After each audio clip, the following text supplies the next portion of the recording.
అందరికీ వ్యవసాయం అదే సాక్షి ఆశయం. వ్యవసాయ రంగ స్పెషల్ బులెటిన్ రైతురాజ్యంలోకి స్వాగతం.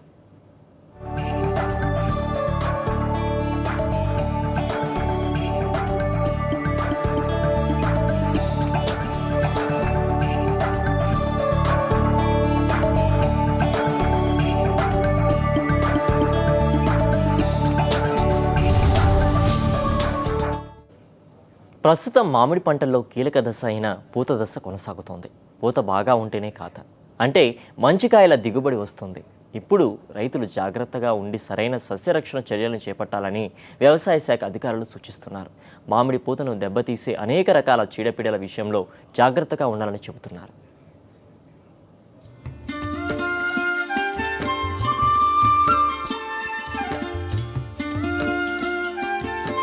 చిత్తూరు జిల్లాలో 2 లక్షల ఎకరాల్లో మామిడి పంట సాగవుతోంది. ఈ జిల్లాలో సాగయ్యే పంటలో 70% పైగా తోతాపూరి రకం, మిగతా రకాలైన మాల్గూబా, బెనీసా, చక్కెర రసాలు లాంటివి 30% దాకా ఉంటాయి. తోతాపూరి రకం మామిడిని గుజ్జు తయారీలో వాడుతారు. ఇందుకోసం జిల్లాలో దాదాపుగా 64 పల్పు పరిశ్రమలున్నాయి.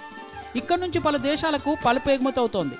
2010 తర్వాత ఈ సంవత్సరమే పల్పుకు డిమాండ్ రావడంతో ప్రస్తుతం జిల్లాలోని పల్పు అంతా ఖాళీ అయ్యింది. గత 4 సంవత్సరాలుగా పల్పుకు డిమాండ్ లేకపోవడంతో మామిడి ధరలు పతనమయ్యాయి.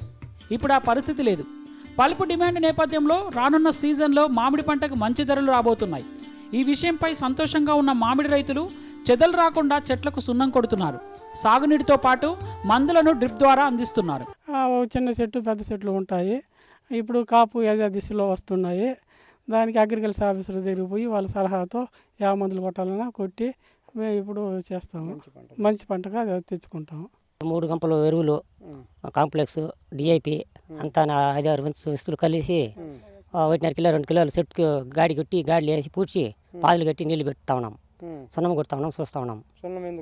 సున్నం సెదులు లేకుండా చెట్టుకు మొదలలో ఏరు సెదులు కట్టకుండా చేస్తూ ఉన్నాం. పూత వచ్చినాక మందులు కొడతాం, మందులు వేస్తాం.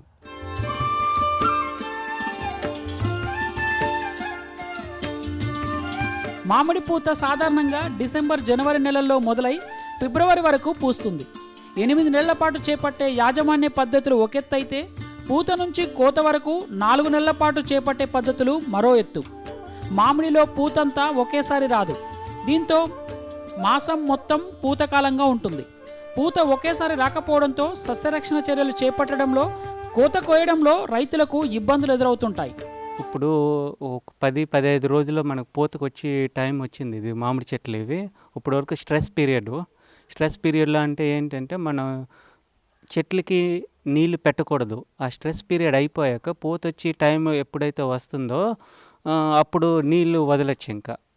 ఇంకా దీని ముందు మనం ఏం చేసామంటే యూరియా ఒక 3 kgs వేస్తాం, పొటాష్ ఒక 3 kgs, సూపర్ ఫాస్ఫేట్ ఒక 6 kgs వేసాం ఒక్కొక్క చెట్టుకి. మళ్ళీ తర్వాత ఆర్గానిక్ వచ్చేటప్పటికి ఫామ్ యార్డ్ మెన్యూర్ ఏమో పశువుల ఎరువు ఒక 100 kgs వేసాం ఒక్కొక్క చెట్టుకి. అది వర్మి కంపోస్ట్ ఒక 10 kgs వేసామండి. ఇప్పుడు ఇది కాకుండా ఇప్పుడు పూత రావటానికి మనకి పొటాషియం నైట్రేట్ అనేది చాలా మంచిది. అది కంపల్సరీ వాడితే పూత బాగా వస్తుంది మనకి. ఇప్పుడు 5 to 7 grams per లీటర్ మనం ఇవ్వాలి, స్ప్రే చేయాలండి పూత దశలో ఉన్నప్పుడు. అప్పుడు దానివల్ల పూత బాగా వస్తుంది, బాగా చిగురు వస్తుంది చెట్లకి. అది కాకుండా మనకు బ్లాక్ స్పాట్స్ ఏదైనా ఉంటే కంటాఫ్ ఒక 1 ml per లీటరు. ఇదే కాకుండా మళ్ళీ మనము అసిఫేట్ అనేది 1.5 to 2 grams per లీటర్ వాడుకుంటే కూడా చాలా మంచిది. ఇవన్నీ తీసుకుంటే మనకు పూత బాగా నిలుస్తుంది, మనం కాపాడుకోవచ్చు, బాగా పండ్లు అయిన తర్వాత అవుతాయండి.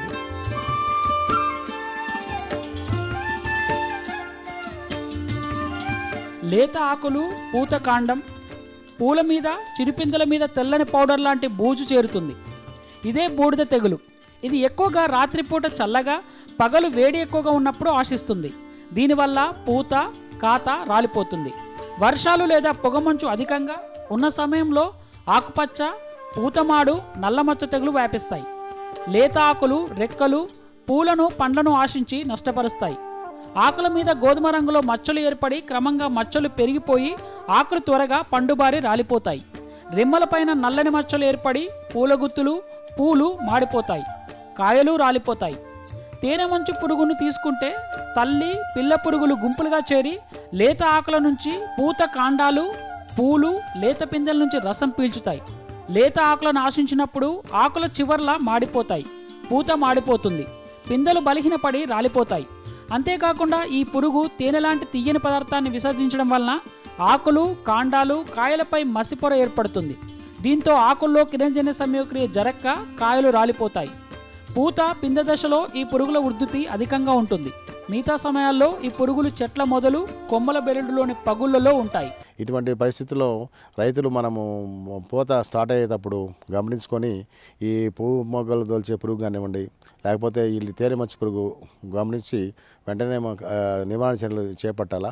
ఈ రెండు పురుగులు మనం గమనించిన వెంటనే ఈ డైక్లోరోఫాస్ అనే మందుని 1 లీటర్ నీటికి 1 ml చొప్పున కలిపి పిచికారీ చేసినట్టయితే ఈ రెండు పురుగులు మనము సమర్థవంతంగా అరికట్టుకోవచ్చు.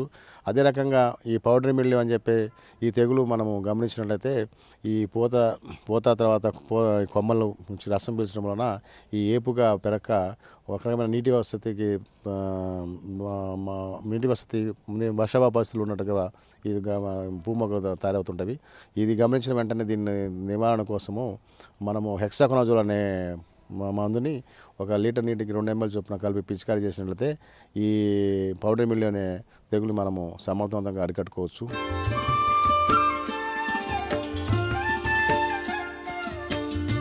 వ్యవసాయ రంగ నిపుణులు కానీ అనుభవం ఉన్న రైతులు కానీ చెప్పే ఇలాంటి అనేక జాగ్రత్తలు తీసుకుంటే పూత దశను రైతులు కాపాడుకోగలరు. ఈసారి మామిడికి మంచి రేటు లభిస్తుందనే అంచనాలు ఉన్నాయి కాబట్టి రైతులు తమ మామిడి పంట దిగుబడిని పెంచుకోవడానికి అన్ని విధాలా ప్రయత్నించాలి, అధిక లాభాలు పొందాలి. సంజీవరెడ్డి, సాక్షి న్యూస్, చిత్తూరు.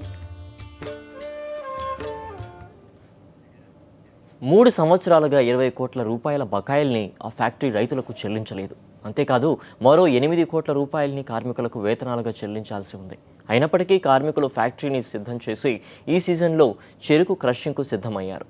అయితే ఈ ఫ్యాక్టరీకి పంటను తరలించడానికి రైతులు మాత్రం సిద్ధంగా లేకపోవడంతో చెరుకు లేక వెలవెలబోతోంది. పాత బకాయిలు చెల్లించనిదే పంటను ఇవ్వమని రైతులు తేల్చి చెప్తున్నారు.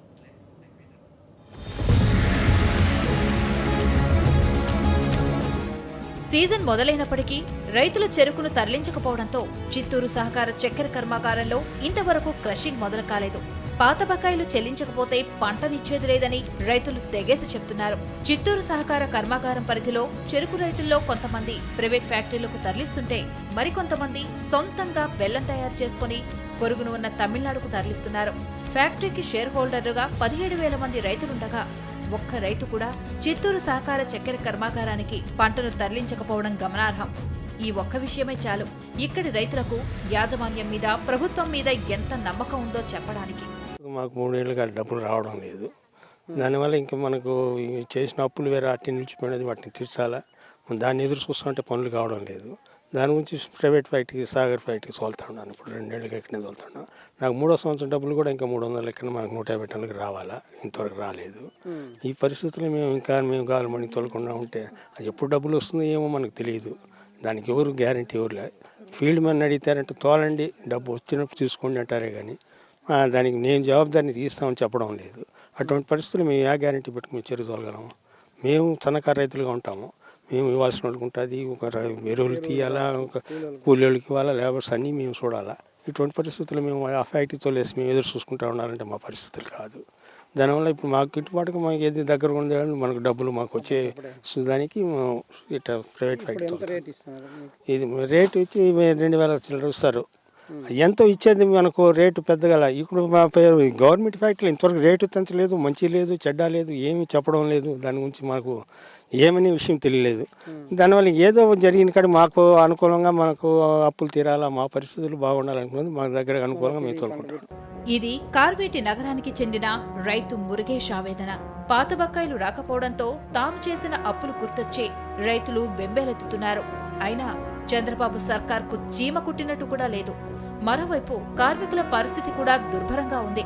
వీరికి చాలా కాలంగా వేతనాలు అందడం లేదు. నాశనం అయిపోయి సంస్థల్లో ఇప్పుడు అందరూ ఆకలితో ఉన్నారు. దీంట్లో సగం మంది సచ్చారు, సగం మంది ఉన్నారు. మొత్తం 80-90లో యూనియన్ వాళ్ళు పెట్టినప్పటికీ 450 మంది ఉన్నారు 95లో. 95లో టోటల్గా ఓన్లీ ఎన్ఎంఆర్ వరకే పర్మనెంట్ వాళ్ళు దగ్గర 300 మంది ఉన్నారు. దగ్గర 1000 మంది 1500 మంది టోటల్ సీజన్లో ఉండే కార్మికులు ఉండే పరిస్థితిని ఉండే ఫ్యాక్టరీ ఈరోజు ఉండే పరిస్థితిలో ఉండేదే మొత్తం 350 మందే ఉండేది. ఆ 350 మందిలో కూడా సగం మంది అప్పుడప్పుడు సిక్లో ఉన్నారు, సస్తున్నారు, పోతున్నారు, వస్తున్నారు. ఇట్లాంటి పరిస్థితుల్లో ఎవరు కానీ ఏం చేయలేని పరిస్థితుల్లో ఉన్నారు. కాబట్టి గవర్నమెంట్ ఏదైనా దయచేసి మొన్న వచ్చినట్టుగా స్టేట్మెంట్ ఆయన ఇచ్చినప్పుడు 2 రోజుల్లో మేము పరిష్కరించి అందరికీ చేస్తామని చెప్పిన సీఎం గారు ఇంతవరకు దాని మీద ఏ ఒక స్పందన లేదు. కాబట్టి 1962లో ప్రారంభమైన చిత్తూరు షుగర్స్ ఫ్యాక్టరీ 2000వ సంవత్సరం వరకు బాగానే నడిచింది. ఆ తర్వాత తన హయాంలో ఫ్యాక్టరీని అమ్మేందుకు సిద్ధమైన చంద్రబాబు 2001, 2002వ సంవత్సరాల్లో 18 నెలల కాలం పాటు ఫ్యాక్టరీని మూయించారు. రైతులు కోర్టుకు వెళ్లడంతో ఆ సమయంలో అమ్మకం ఆగిపోయింది. ఆ తర్వాత వైఎస్ఆర్ ముఖ్యమంత్రి అయిన తర్వాత నిధులు కేటాయించి పాత బకాయిల్ని రైతులకు ఇప్పించడంతో 2004 నుంచి 2009 వరకు పునర్వైభవంతో ఫ్యాక్టరీ నడిచింది. అటు రైతులకు ఇటు కార్మికులకు మేలు చేయాలనే ఉద్దేశంతో ఆనాడు doctor YS Rajasekhar Reddy committee వేస్తే నేటి పాలకులు మాత్రం మూసేయించడానికి కమిటీలు వేస్తున్నారని చిత్తూరు చక్కెర ఫ్యాక్టరీ కార్మికులు ఆవేదన చెందుతున్నారు. సార్, ఇప్పుడు కమిటీ అంటే రాజశేఖర్ రెడ్డి 2004లో వచ్చినప్పుడు ఆయన ఒక కమిటీ వేశాడు. ఆయన కమిటీ వేసి ఏం చేసినాడంటే మీరు నివేదిక నడిపించే విధంగా ఇవ్వాలా. ఎందుకంటే ఈ సహకార ఫ్యాక్టరీ ఉండడం వల్లనే రేటు ఉంటుంది. ప్రైవేటు ఫ్యాక్టరీస్ అంటే సిండికేట్ అయిపోతారు, రైతులు నాశనం అయిపోతారు, మళ్ళీ ఇంతమంది ఎంప్లాయీస్ నాశనం అయిపోతారు. కాబట్టి మీరు నివేదిక నడిపించే విధంగా ఇవ్వాలనేసి ఆయన సూచించడం జరిగిందంట. మేము వినింది. అయితే ఈ చంద్రబాబు నాయుడు గారు ప్రస్తుతం ఉన్న ముఖ్యమంత్రి ఉద్దేశం ఏంటంటే ఒక ఎక్స్పర్ట్ కమిటీ వేశారు కదా. ఇప్పుడు ఈ ఎక్స్పర్ట్ కమిటీ దీనికి ముందు 7 ఫ్యాక్టరీలు అమ్మేశారు చూడండి. ఆ కమిటీ ఎక్స్పర్ట్ కమిటీ. దీనికి ముందు సహకార ఫ్యాక్టరీలు అంతా అమ్మేశారు చూడండి, అది ఎక్స్పర్ట్ కమిటీ. అంటే వీళ్ళు ఏం చేశారు, దీనికి ముందు అమ్మేయాలని ఆయనకి నివేదిక ఇచ్చారు, ప్రపోజల్ ఇచ్చారు. దీనికి ముందు ఈయన 9 సంవత్సరాలు ఉన్నప్పుడు వేసినటువంటి కమిటీ అమ్మేదానికి నివేదిక ఇచ్చారు. వాళ్ళని ఇప్పుడు కమిటీలో వేసినారని మేము వినడం.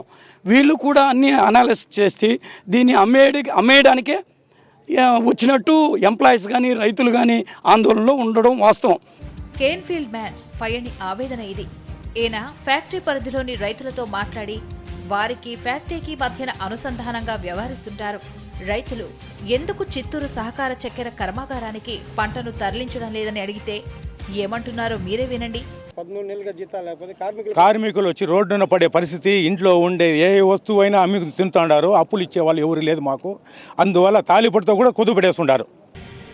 చక్కెర ఫ్యాక్టరీ బకాయిలు చెల్లిస్తామంటూ పదే చెప్పిన ముఖ్యమంత్రి చంద్రబాబు ఇంతవరకు పైసా నిధులు కూడా ఇచ్చిన పాపాన పోలేదని రైతులు కార్మికులు వాపోతున్నారు.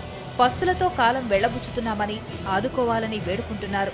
తమలో కొంతమంది అడుక్కునే దశకు చేరుకున్నారని బాధపడుతున్నారు. కాబట్టి నిన్న వచ్చి మా కార్మికుడు వచ్చి గేట్లో వచ్చి అడుక్కున్నాడు. రూపాయి వేసి వానికి 150 రూపాయలు వసూలు అయితే ఇంటికి బియ్యం తీసుకుపోయినాడు. ఆ మారి పరిస్థితి అయిపోయింది మా ఫ్యాక్టరీ. ఎలాంటిది స్కూల్ ఫీజు కట్టాలి, ఇంటి జరగాలి, ఏం జరగాలి. ఈ 13 నెలలు లేదంటే ఎవరైనా అంగిటోడు అప్పు ఇచ్చేలేదు, పక్కనోడు అప్పుడు ఇచ్చలేదు, సూర్యపల్ల మీకు జీతం ఇచ్చేయలేదు కదయ్యా, అందువల్ల మీకు అప్పు లేదు చెప్పేది సైడ్గా పోతుంటారు. అందువల్ల ఎప్పుడు ఇస్తారు మా పరిస్థితి తెలియదు. కాబట్టి మీరే స్పందించి మాకు న్యాయం చేకూర్చాలని కోరుతున్నాం. ఎంతో ఘన చరిత్ర కలిగిన చిత్తూరు సహకార కర్మాగారాన్ని అమ్మేయడానికే చంద్రబాబు సర్కార్ ప్రయత్నిస్తోందని కార్మికులు ఆవేదన చెందుతున్నారు. అటు రైతుల్ని ఇటు కార్మికుల్ని ఆదుకునే దిశగా అడుగులు వేయకుండా అమ్మే దిశగా వడివడిగా అడుగులు వేస్తున్న తీరును తప్పుపడుతున్నారు. సాక్షి న్యూస్, చిత్తూరు. ఇవి రైతురాజ్యం విశేషాలు. తిరిగి రేపటి రైతురాజ్యంలో మళ్ళీ కలుద్దాం.